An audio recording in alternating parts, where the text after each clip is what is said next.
Sure, you've spent plenty of time thinking about your money in retirement, but have you stopped and really considered how you're going to spend all that free time you'll have in retirement? Today on Your Money, Your Wealth, we've got some inspiration for you. Rick Durso shares what his retirement hustle is like as a caddy for the Symetra Golf Tour, helping golfers make it to the big time of the LPGA. Plus, Joe and Big Al answer your money questions about Roth conversions, solo 401k plans for the self-employed, and they get taken to task for something they said in last week's episode on Medicare. I'm producer Andy Last, and here with our guest, Rick Durso, are Joe Anderson, CFP, and Big Al Clopine, CPA.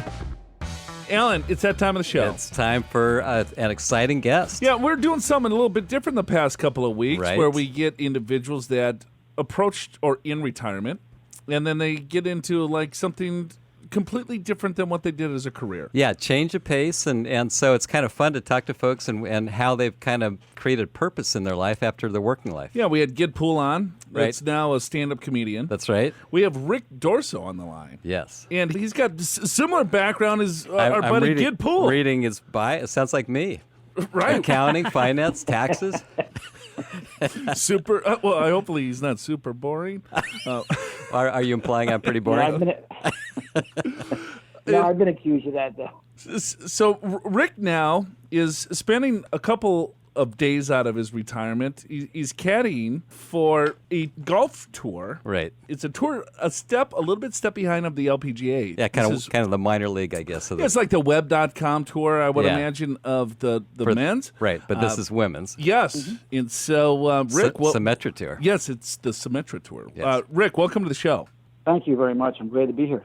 Hey, well, tell us, I guess, a little bit more about your story. And mainly tell me, because I am finances, taxes, and accounting. So where do I go from here? I was in accounting since I've been probably 16 years old. And about 6-7 years ago, a friend of mine in Florida, I have a home in Florida, a friend of mine suggested to me that I go with him as he was caddying for a girl from Australia in the Symetra tours in Winter Haven, Florida. And I had never gotten involved with caddying or anything like that, although we do play golf. So I followed him around that first year, I think it was 2013, 2012, and I found it to be very interesting. So I said to myself, well, the next year I'm going to do this with him. So he had his girl from Australia, and I got a young girl from Thailand. And it was really great. As a matter of fact, I never saw her the rest of the tour. There's like 23 tournaments on the tour. Never saw her again, but I do know that year she qualified to go to the LPGA because she was in the top 10 of money winners at the end of the year. So it was pretty interesting. The first girl I ever caddied for wound up going to the LPGA. In terms of where I was at the time, I was still I was working part-time, and this became something I really wanted to do. Actually, in 2015, my wife passed, and the hospice nurse said to me, look, you should find something to do, because you guys have done a lot together, and now you've got to do something. You yourself have got to find something you want to do. So I decided I was going to push this caddying thing and see how far I could go with it. And that's what happened. I started in 2015, I did about 4 tournaments that year, going around to different parts of the country and caddying in these tournaments.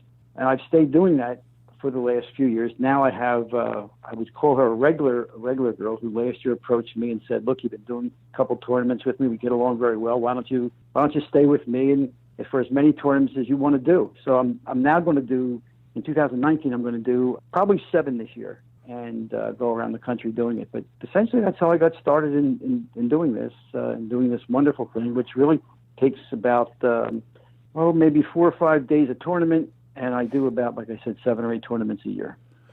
And it fills a lot of time in for me, and it's really just a great thing. I like doing it because, these young ladies are trying to get to the next level, the LPGA level. And if I can help them get there, that's what I'm targeting to do, is to try to help them by caddying. And you don't have to have my situation, you don't have to be a professional caddy and know everything about every course you play. You take care of them. You make sure that they focus when they maybe hit a bad shot, or you talk about families. You just relax as you're walking between the different holes, or the 260 yards between their fairway shots. But it's just a wonderful thing that I very much enjoy doing. So at this point, now you have doing 7 to 8 tournaments with the single golfer. Mm-hmm. Is it still all strictly volunteer, and you're paying for your travel and your? Tell me a little bit how you arranged this. It is strictly volunteer. When this tour goes from city to city, They go and ask for volunteers for the tournament, cart drivers, scorers, whatever. But they also ask for caddies, and most of the caddies in these different venues are local people. And it's all volunteers. So what I'm doing now is just, I'm doing it all, if you will, for free, as a matter of is the fact that I can do it. I mean, I'm okay financially to do it, and it's more of a benefit to me in terms of the places that I see and the people that I meet, as opposed to worrying about how I'm going to pay for it. That's not been a problem at this point. Well, it's kind of like Matt Kuchar in El Toucan. Do you know that story, Rick? I don't know. So Matt Kuchar's down in Mexico this year, and his normal caddy was not available to join the trip. So he gets a local caddy from Mexico. So I think, pay him a couple $1,000s or something like that. I think the arrangement was maybe $5,000. Yeah, I think it was 5 too.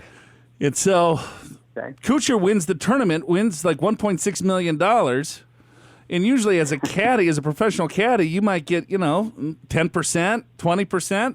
10%. Right. Yeah, so El Toucan is his name, got $5,000. And so he didn't really say, it's like, well, what the hell? Come on, Cooch. You just won 1.6. Help a brother out.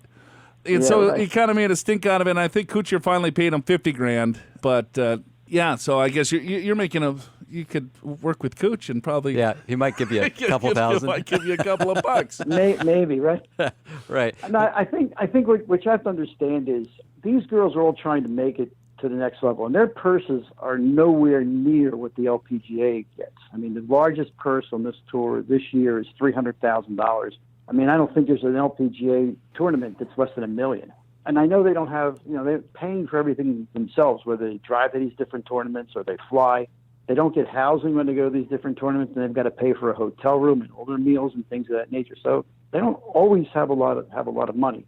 So to me, it's like, you don't expect anything. Now, I'm telling you, there are some paid caddies on the Symetra tour on occasion where the girls really need to have somebody on that particular course. They would get a paid, or they could get a paid caddy.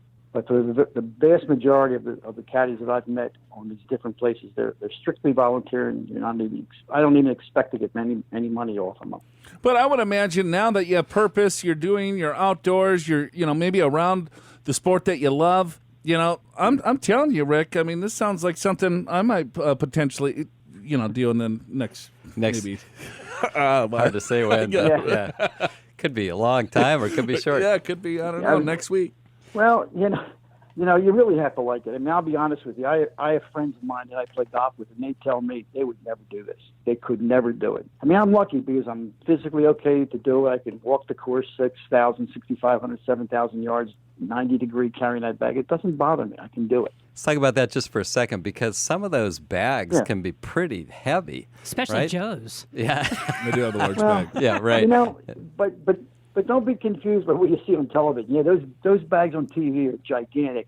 The bag that I don't carry, it's nothing that big. They have a much smaller bag that I'm carrying. But a lot of these girls push carts. They're allowed to push carts on this course, so they can push their own. If they don't get a caddy because there's not enough, they push their own bags, and those bags might be a little bigger. But frankly, the bags that I'm carrying are, I don't know, 20 pounds, maybe 25 pounds. So, Rick, are you like reading greens?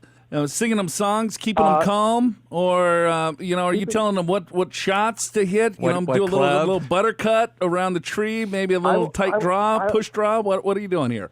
I will tell you, these girls are professionals, and they play these courses year after year. And so I've talked about that with several of them. And in most cases, they know the greens, they know how they have to make or where they have to putt. The only time they really ask a question like that is if they're really not sure. If they're not clear, but they don't think they'll ask for your opinion. But for the most part, you got to remember, I mean, they're professionals. They know how to play the game. They know clubs to use. They're not going to ask you for a club selection or anything like that. They're just not going to, that's not what they're part of. They want you just to, clean the ball off, keep their clubs clean, talk to them to keep them, focused and things like that.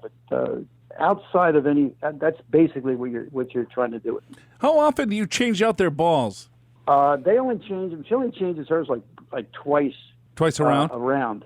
Yeah, that's all she does for the most part. Do you have certain courses that you like over other ones? Yeah, what's the best course, Rick?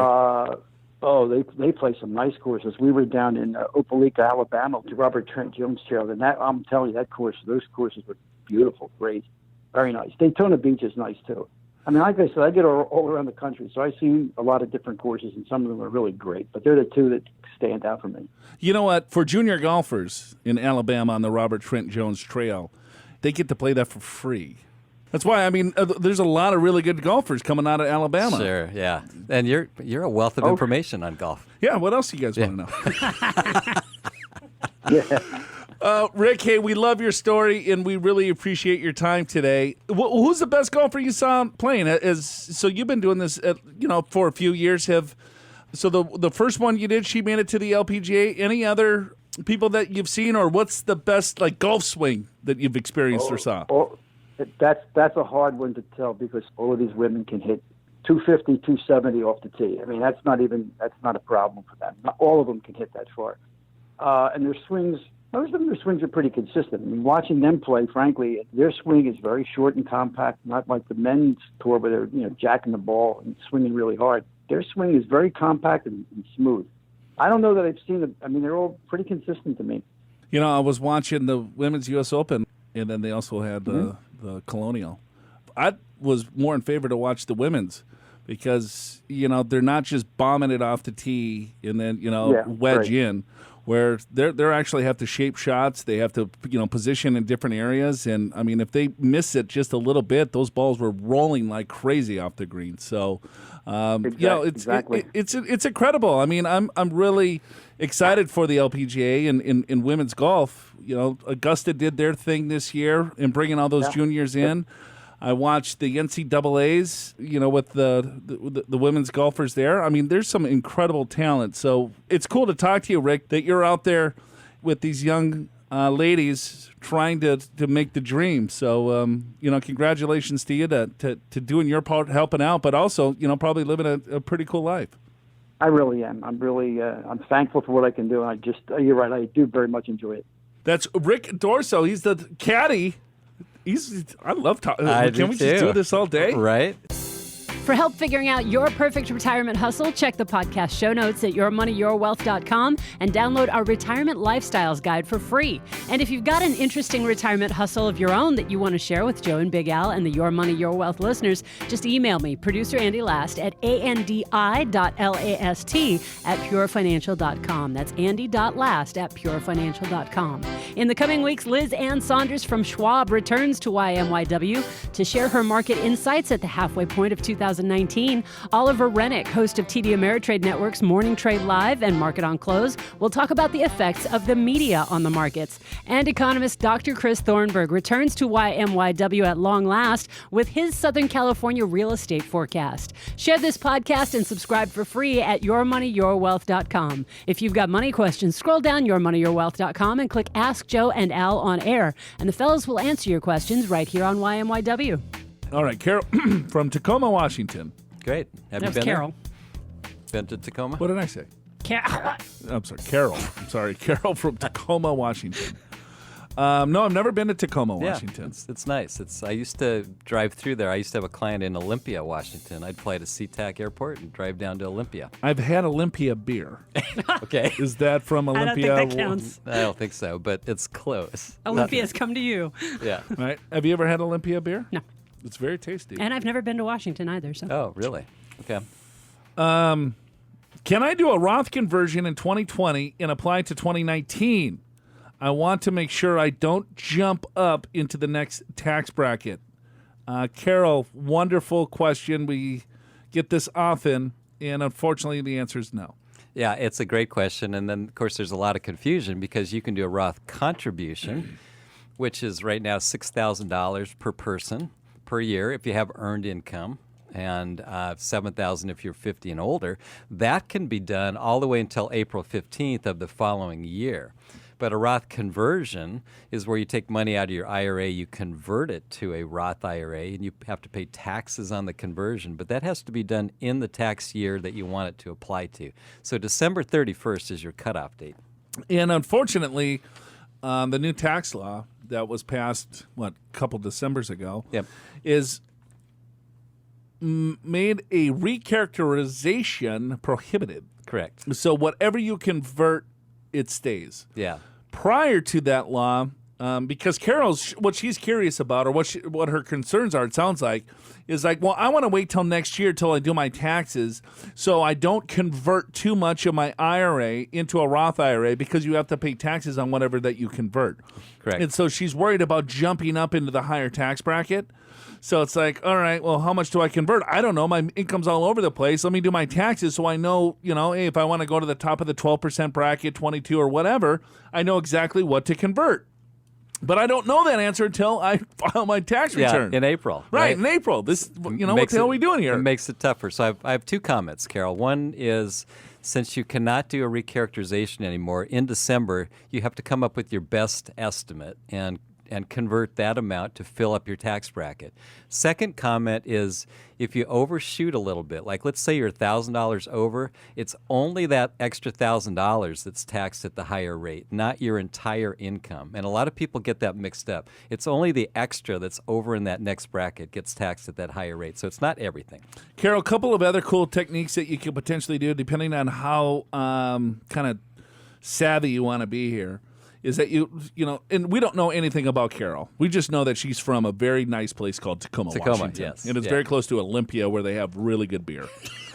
We think. Olympia is it's not really known for that, but it is the capital of Washington. And so she could do let's say it's $12,000 is the number to keep her in that bracket if she looked at last year's tax return. So she's going to do a guesstimate. She's going to look at last year's tax return to kind of see, am I close, right? So she could do, let's say, $1,000 a month into the Roth IRA, convert $1,000 a month. Over 12 months, that would be $12,000. As you get closer to, let's say, November, December, October, then you can kind of gauge. You can look at your W-2 to see how much money that you've earned, or if you have receipts or your 1099s or whatever. You can at least kind of trying to do a tax pro forma before the end of the year to get a little bit closer than your dollar cost averaging, it's called, into the Roth. You can do the barbell approach. Is that if, let's say, $12,000 is the number, maybe you do $5,000 or $6,000 right now, and then you wait until December, and then you kind of get a better guesstimate of what that's going to be. So different things that you can do just because of the recharacterizations are no longer. The sooner you get the money in the Roth, the better, because the compounding is going to grow tax-free for you. Yeah, one other thing, Joe, is if Carol's self-employed, then perhaps she could open up a SEP IRA, Simplified Employer Pension Plan, and fund that enough to get her down to that right tax bracket that she wants to be in. Yeah, if you're self-employed, you could do it. Because you can do that after the fact. Right. You can do that all the way to the extended due date of your tax return, which would be October 15th in most cases. So a lot of different planning ideas for you, Carol. Hopefully this helps. But yeah, if you want to do a Roth conversion, again, that's taking money from an IRA, 401k, or any type of defined contribution plan. You're converting those dollars from a tax deferred that will be taxable coming out at retirement. You're going to pay the tax up front on whatever portion that you convert sits in a Roth IRA. All of that compounding growth will be now tax free. So for a lot of you, there's a huge opportunity. We talked about the Secure Act. The stretch IRA is no longer, potentially, if this thing goes through. Which it looks like it will. So you have to start planning, depending on what size of IRAs that you have, is to look at, well, does it make sense to pay a little bit of tax now? The answer might be yes. We got Tina. She writes in from Philadelphia. She goes, "Hi, Alan Joe. Just finished listening to Daniel Roberts explain Medicare. God, we had a lot of people responding to this Medicare episode. It was a good one, I guess. Yeah, I was dreading that episode, to be honest with you, Tina. Talking about Medicare? Talking about Medicare, Not and our I was like, favorite oh, topic. God, this is going to be awful. But you know what? I believe Danielle Roberts did one heck of a job. I agree with you. She clearly explained it in layman's terms that were easy to understand. She writes on, you'll find this funny, actually worked for a large Medicare Advantage plan, and I even felt she made me understand it better. That's good. What a great compliment that is, Tina. That's great. Anyway, thank you for having her on and providing such needed information and resources. So that's very cool. So, I mean, you could live in this profession, right? And there's so many different areas that you got to understand, right, to get things tight as you approach retirement, in retirement, with health care, with taxes, with investments, and everything else. I mean, Tina, she's an expert. And she's like, man, oh, that's a pretty good way to explain it. you know? Right. And then just let alone the layman out there just trying to figure this stuff out. Right. That's why we do such good deeds, Al. We're trying. We're trying to help. We're trying to make it. Let's see. What are we? Are we wicked funny? We are wicked badass funny.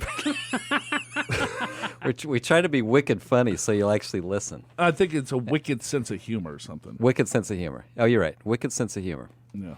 Anyway, and then we try to throw in some meat in there too. Yeah.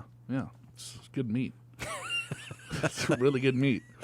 All right, we got Owen from San Diego. Owen writes in, "Hey Joe and Big Al, love your podcast with the entertaining banner." Hey, thank you, Owen. It's nice. He even turned his CPA brother onto the show, and he even looks forward to listening to you guys. All right, CPA brother. Nice. The combination of very useful information with your wicked sense of humor makes for a very, very enjoyable listen.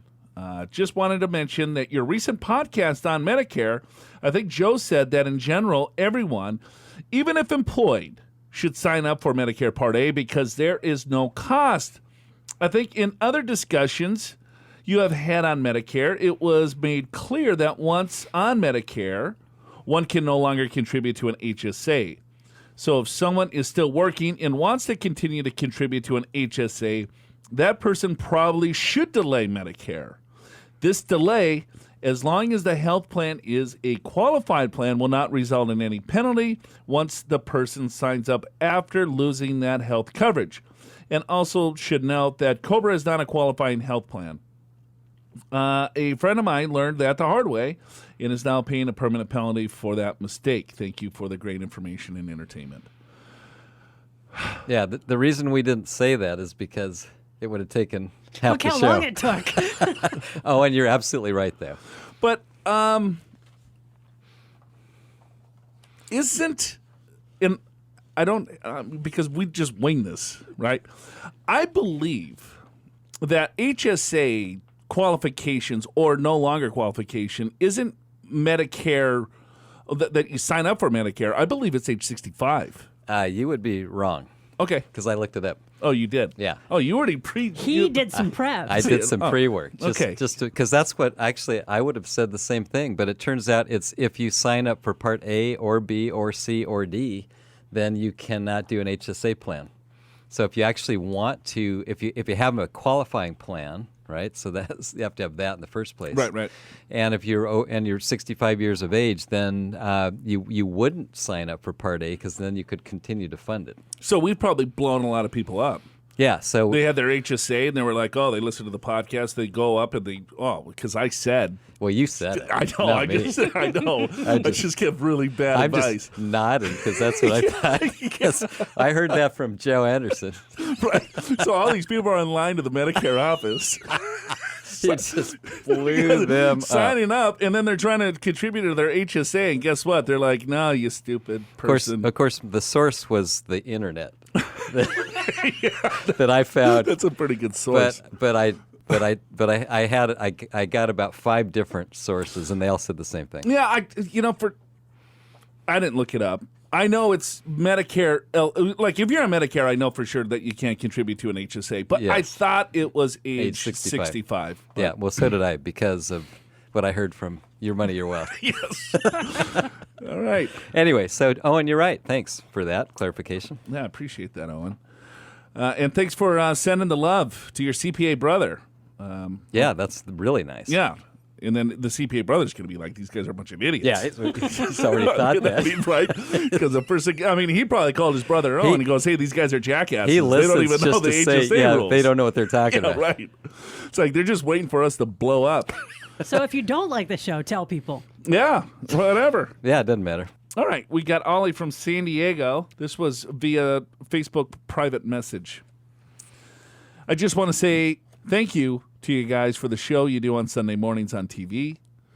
It seems like I learned something new almost every week, and it definitely has me taking my 401k contributions more seriously.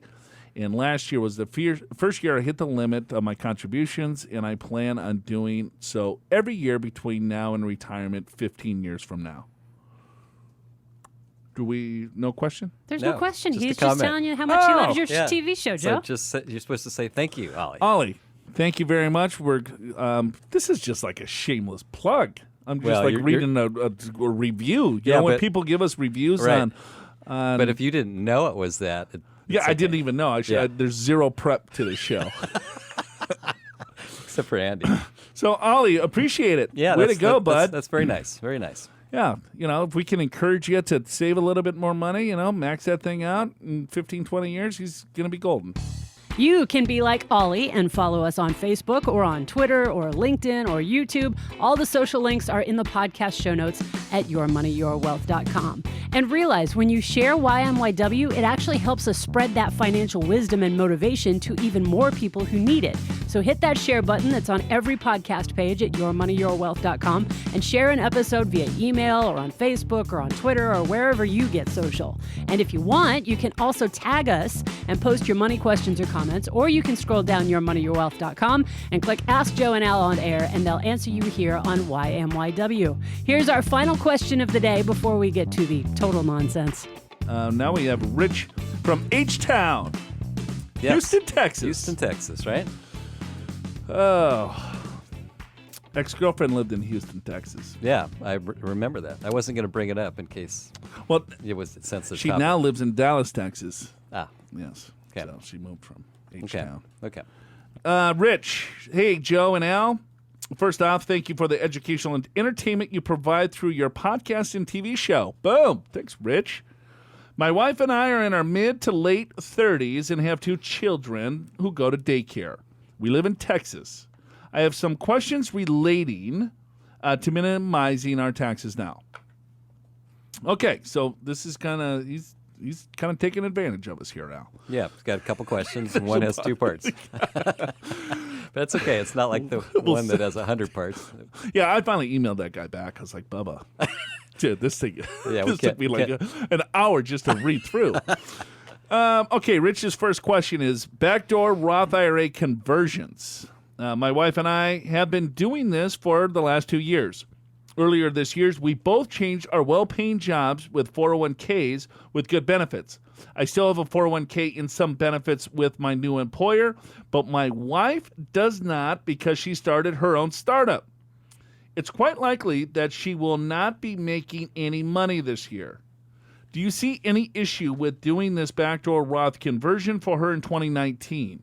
We have fully funded emergency fund and have been maxing out our 401ks for the last few years. So that's his first question. So, Rich, let's kind of back the truck up here a little bit when it comes to a backdoor Roth IRA conversion.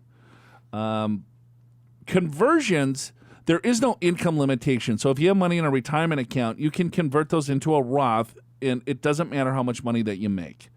A contribution has income limitations, so that's based on adjusted gross income.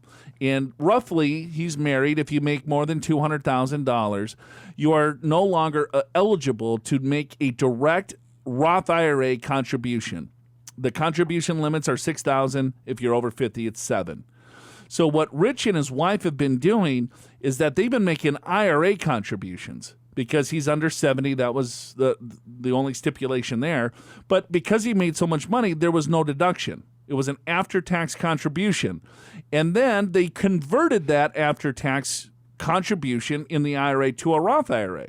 Because it's after tax, there was no taxation on the conversion. That's the backdoor Roth. Did I explain that okay? Yeah, no, that's fine. But yeah, there are no tax deductions, so you convert without taxes, as long as you don't have an existing IRA. Because if you do, then there's aggregation rules and pro rata rules, and it makes it much more complicated. So it sounds like he's been kind of following the rules. He's in his mid-30s, kind of hitting his 401k, jamming that. So now it sounds to me that his wife is doing a startup. Not going to make any money this year. Right. But they already did the backdoor Roth IRA. Is that what I'm reading? Is that? Oh, I think it's more should we keep doing it going forward? That's how I read it. So in other words, I'll kind of start with that. Well, it's like, do you see any issue with doing this backdoor Roth conversion for her in 2019? Do I see any issue? Yeah, there's no issue. The thing I would say, Rich, is you may not even need to do a backdoor Roth. Yeah, you might be able to do a normal Roth contribution. Because if your wife's not making any money this year because she's got a startup, and as long as you're making less than $193,000, that's actually the start of the phase out, then you can just do a regular Roth contribution. So you don't have to go to the effort of doing the IRA and then converting it. But let's say you're making more than a couple $100,000, then yeah, go ahead and do it. You can do it for her as well. Yeah, if she doesn't have income, maybe Right. he's thinking. Maybe that's what he's thinking. It doesn't matter because there's the spousal contribution. You bet. Let's say if she has zero income, she could still make an IRA contribution or a Roth contribution. It's based on your income, Rich. Yeah, because between the two of you have earned income. Right. Yeah, so that's no problem. So if you've already done it, and you're like, oh, honey, now you're doing your own deal, and on paper you might not show any income because everything's kind of going into the business. Not a problem, Rich. You have the income, so you're good to go. Yep. Number two, this is a little two-part question. We'll send you an invoice on this one, Rich. Solo 401k. I also recently started doing some consulting work on the side. Am I allowed to put whatever money I earn from this side gig into a solo 401k? If yes, how much can I put in there if I'm also maxing out my regular employer-sponsored 401k plan? They don't provide a match. What are the steps I need to take to make sure all of the paperwork is in order? Alan, what say you?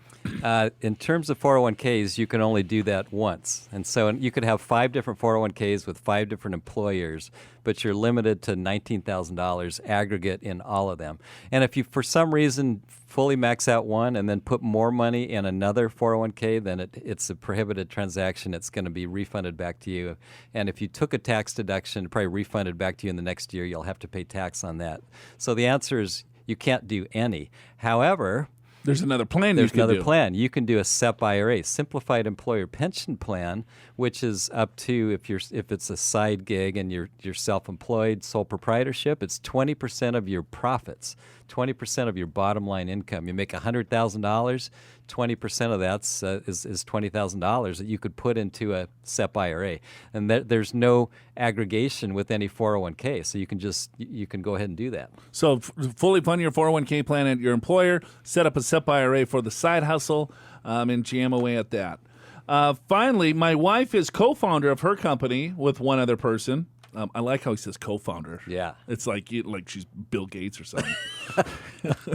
Instead of like my wife is a partner with another friend. Right, co-founder. Co-founder. This is a big-ass company or something. Right. I believe she can have a solo 401k as long as they don't hire anyone else, correct? If they make some money this year, what is the maximum amount she can put into the solo 401k? How does this change once she hires someone full-time? Thanks. The answer is incorrect. Incorrect, yes. Unless the co-founder is a family member. It has to be spouse. Yeah. So the co-founder, Rich, has to be you. Yeah. Are you the co-founder? If you're the co-founder, well, he probably is because it sounds he's making it sound all sexy. Yeah, that's right. Yeah. What's your wife do? Well, she's a co-founder of a new startup. With another person. That's awesome. Yeah. Next, I guarantee you, Rich is going to have some cocktails. Right. And then he's going to be talking to the boys, and he'll be like, hey, Rich, what's your wife doing now? Well, she's a co-founder. So Rich, if you're the co-founder, then it's correct. If you're not the co-founder, incorrect, because it has to be husband or wife to qualify as a solo 401k. So let's say you're the co-founder. Let's start with that. Then you can do the solo 401k. You do the solo 401k, but depending upon what kind of entity it is, let's say it's a sole proprietorship, you have to have profits to be able to contribute to the solo K. And if there's no profits, there's no contribution. So whatever profits you can do. But let's say the co-founder is not. It's Belinda. Right. And so best friend, Belinda. Yes, her best friend, Belinda Gates. Yeah. You're going to have to set up a safe harbor 401k. You mean Linda Gates? Isn't it Belinda? Nah. But it could be Linda. I don't know. I have no idea. That's Bill. So maybe it's Belinda. Melinda. Oh, we both got it whatever. wrong. We both got it wrong. Oh, well. So if you would have to, your wife would have to set up a safe harbor 401k plan, which is a little bit more expensive than the solo 401k. Solo 401k is really dirt cheap. Safe harbor 401k plan, you could set up. You could just get a third-party administrator to set up a 401k plan as they start bringing in employees. It's a little bit more expensive to administrate. Yeah, well, it's more than a little. It can cost a couple $1,000 to set up, and it can cost nearly that to administer each year. I would say if that were the case, Go to Simple a simple IRA. Simple IRA. Because those don't really cost anything, and you cannot contribute as much, but almost as much. That's it for us today. Thanks for listening. For Big Al Clopine, I'm Joe Anderson. The show's called Your Money, Your Wealth. We'll see you next time. The derails are back, so stick around to the very end to hear all of the silliness from this week's episode, and there's a bit of it. Special thanks to today's guest, Rick Durso. Read the transcript of Rick's interview and learn more about the Symetra Golf Tour in the podcast show notes at yourmoneyyourwealth.com. If there's something you want to know or hear on YMYW, drop us an email or let us know on our Facebook, Twitter, or LinkedIn pages. Tag us, we'll follow you, and the fellows will answer you right here on the podcast. All our social links and the links to subscribe to the podcast on your favorite podcast app await you in the podcast show notes at yourmoneyyourwealth.com. Your Money, Your Wealth is presented by Pure Financial Advisors. For your free 2-meeting financial assessment with a certified financial planner, just click the free assessment button at yourmoneyyourwealth.com. Pure Financial Advisors is a registered investment advisor. This show does not intend to provide personalized investment advice through this broadcast and does not represent that the securities or services discussed are suitable for any investor. Investors are advised not to rely on any information contained in the broadcast in the process of making a full and informed investment decision. Give me a call. I'm bored. Chat it out. You know what would be really cool if you do a voice recording? That would be awesome. Yeah. Because then it kind of mix it up. Because sometimes when I read your email questions, I kind of screw it. You're not really listening. I'm not listening to my words. I'm just concentrating. Will you listen to somebody else's words? No, I'd much rather read them. He wants both. Right. He wants to read them while they're being said. Exactly. Well, we had a call, and when you get a voicemail, then we have a transcription service that tries to put what they think the voicemail is, and we got a question, and it said, "This is a question for Big Al and Jill." You have a new name now. It's not Joel. It's usually Joel. It's Jill now. Oh, gosh. Welcome back to the program. This is Joe Anderson. I'm a certified financial planner. I'm with Big Al Clopine. Your voice got deeper when you said that. Yeah. That's pretty good. Practicing on a new podcast. What's it called? Slow Jams. Slow Jams with Joe? Yeah. With Jill? You're like, wow, that bag's heavy. He's like, no, not really. Some of those bags are really heavy. Well, yeah, they're giant on the tour. You have a big bag? I have a tour bag for... Does it have like a radio in it? I'm a 40 handicap, and I got a tour bag. I mean, that's the stupidest thing in the world. Then why do you have a tour bag? Because I'm an idiot. Because the tour bag didn't even fit in the car. You need 2 carts? Dude, I needed to hire a caddy just to carry the thing. Rick. Got it. Oh my God. Right. Oh jeez. Yeah. So yeah, that goes down as another really bad purchase. Right. Yeah, I'm logging. Yes, it was Cobra. It was black. Cobra? It was orange. Yeah. I'm sure it's beautiful. It is very beautiful. Have you actually used it? I used it in one golf tournament. And I was like embarrassed because the thing was so big. Too big. Yeah. It was giant. Does it stand on its own weight, or? Oh yeah, it's in my garage. I have to put it in the rafters. I can't fit my car in the garage because that bag is so big. We're gonna have to start making a picture of all of Joe's stupid 3-car purchases. garage. I need for my bag, my golf bag. Yeah, right. Yeah, in my Darth Vader mask. You can need I can put the Darth Vader mask on my golf bag. Need a custom golf cart for your bag. Yeah, I might do that too. He's got 25 pairs of golf shoes. How many golf bags do you have? I have 4. 4? Only 4? 4, 5. How many golf shirts do you have? Golf shirts? Yeah, 100. He's gonna need a room for all this stuff in his Well, house. he's got a 5-bedroom house. Yeah. So I have room for the golf stuff. very good friend that owns a company called Golf Locker. Okay. Have you ever heard of it? No. Okay. Are you trying to justify your purchases now before you even tell us? What happens is that so I get a golf locker, it's called, every month. Okay. And so you got golf shoes, you got maybe a belt, a couple hats, some shirts. The stuff shows up at your house every month? Yes. So it's like wine of the month club? You put the stuff on. If hey, I like this, I okay, don't like yeah. this, then you send the stuff back. And then if you want to keep it, then you keep it. Have you and then, ever sent anything back? No, I don't know because because you'd have to go to UPS Yeah, I or know, something. right. Now, see, us ladies have a thing called Stitch Fix, where Yeah, they right. send you, clothes and you can try them on and So everything. But that's this why is you all have golf. 100. Wow. You have It's all 100 golf shoes. It's not nowhere near that. It's probably a good 95. there's a few, I mean, I could probably room. play a couple rounds of golf and have a different shirt every time I play. Yeah. So, Yeah. but yeah, it's cool and it's Yeah. very affordable. Okay. Golf and locker. So, yeah, if you like the stuff. if Unless you're- you don't know how to send stuff back, in which case it Yeah. gets really Well, expensive. then it's No, I then, bring- then, I you'll actually- then it's a money waster. Oh, Gets on my list. it's his buddy, so he just brings it to him and I hands actually it off. bring the box to the office and then. Oh, then he picks And it then, up. well, yeah, well, no, the UPS guy comes. Ah. Oh, you have Catherine put it together. For You got it.